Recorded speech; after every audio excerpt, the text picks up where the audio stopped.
Graças a Deus que até aqui nos ajudou o Senhor, e aquele que começou a boa obra é fiel para completar. Lembrando que o justo não anda por vista, mas ele vive pela fé. Por aquilo que vemos, não faltarão motivos para desanimarmos, nos entregarmos, metermos o pé mesmo e se lançar, né, a tristeza, mas não deixa isso te dominar, não.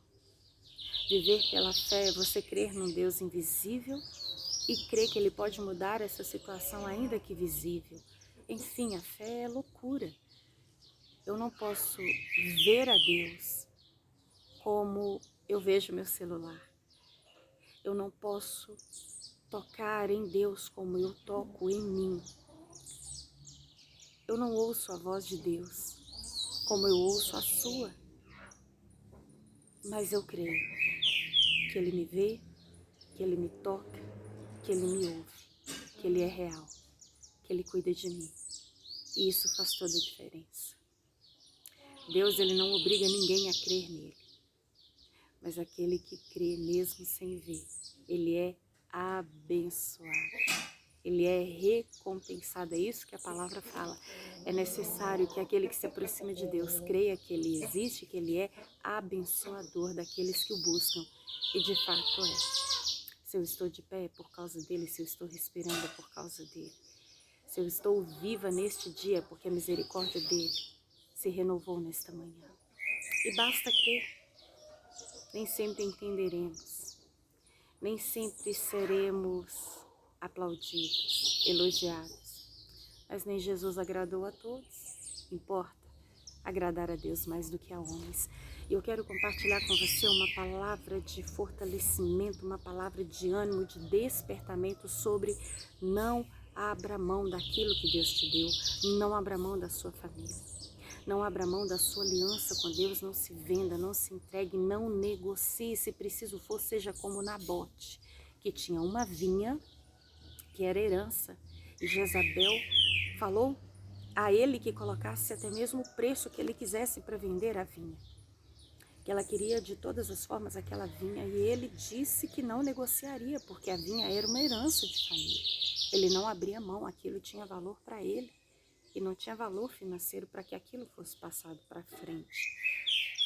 E aquele homem lutou, aquele homem agarrou aquela bênção de Deus de tal maneira que ele morreu de forma injusta por causa daquela vinha. Mas ele não abriu mão daquilo que Deus tinha confiado nas suas mãos. E aqui no livro de Neemias, capítulo 1, a palavra do Senhor fala que quando Anani e alguns dos irmãos judeus tinham vindo de Jerusalém até Neemias, que morava na cidadela de Suzã, onde ele era copeiro do rei, Neemias perguntou como que estava o povo, como que estavam os cidadãos, como que estava Jerusalém. E as notícias não foram boas. Eles disseram que as portas tinham sido destruídas e queimadas pelo fogo, e as muralhas que cercavam, protegiam Jerusalém, elas estavam derrubadas. E então Neemias, ele chorou, ele jejuou, ele orou, a ponto do semblante dele mudar, ficar caído e entristecido, a ponto do rei perceber e perguntar por que ele estava com aquele semblante tão triste, abatido. E então ele relatou o que tinha acontecido, e pela misericórdia ele alcançou o favor do rei para que ele voltasse até Jerusalém, ainda com suprimentos, para fazer o que fosse necessário para reconstruir aquela cidade.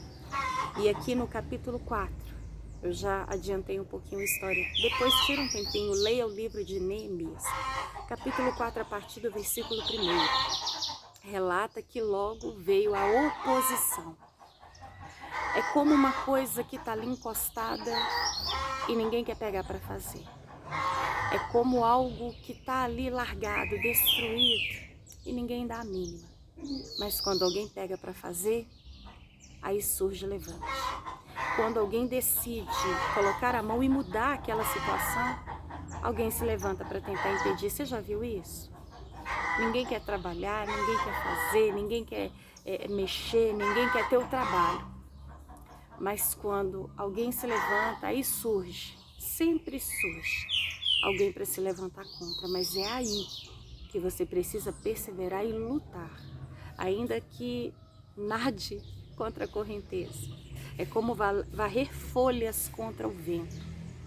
É preciso, independente das lutas e das dificuldades, não ceda às chantagens e nem às ameaças. Se levante e lute. E aqui a palavra diz o seguinte, que quando Sambalate, o inimigo, soube que estávamos reconstruindo o muro, ficou furioso. Ele ridicularizou os judeus na presença dos seus compatriotas e dos poderosos de Samaria e ainda disse: o que aqueles frágeis judeus estão fazendo? Será que vão reconstruir o muro? Irão oferecer sacrifícios? Irão terminar a obra num só dia? Será que vão conseguir ressuscitar pedras de construção daqueles montes de entulho e de pedras queimadas? Quantas pessoas olham para você e pensam, será que ela vai conseguir agora levar a faculdade até o fim? Será que esse casamento vai para frente? Aquilo ali tá pedindo a Deus à toa, aquele filho ali não tem jeito não. Será que vai conseguir alguma coisa? Tá indo de mal a pior. Será que daquela ruína vai sair alguma coisa boa? Será que vai romper? Ixi, aquilo ali é fogo de palha. O que não faltam são palavras para nos desmotivar. Mas a palavra que Deus deu para aquele povo foi uma palavra muito forte, através de Neemias. Foi quando ele disse: nós oramos ao nosso Deus e colocamos guardas dia e noite para nos proteger deles. E enquanto isso, o povo de Judá começou a dizer, mesmo Neemias se levantando a favor para motivar o povo: os trabalhadores já não têm mais forças e ainda há muito entulho. Por nós mesmos não conseguiremos reconstruir o muro. E os nossos inimigos diziam: antes que descobramos qualquer coisa ou que o vejamos, eles estarão em nosso meio para nos atacar e acabar com o nosso trabalho. Mas ainda assim, quando vem alguém contra, sempre tem alguém usado por Deus para continuar na batalha. E ele diz aqui no versículo 14, não tenham medo deles. Lembrem-se que Deus é grande e temível e lutem pelos seus irmãos. Lutem pelos seus filhos. Lutem pelas suas filhas, pelas suas mulheres e pelas suas casas. Lutem. Independente das dificuldades, lutem. Batalhem. Vale a pena lutar pela família, lutar pelos filhos, vale a pena lutar pelos sonhos, vale a pena lutar pelo casamento, vale a pena se levantar e não ceder.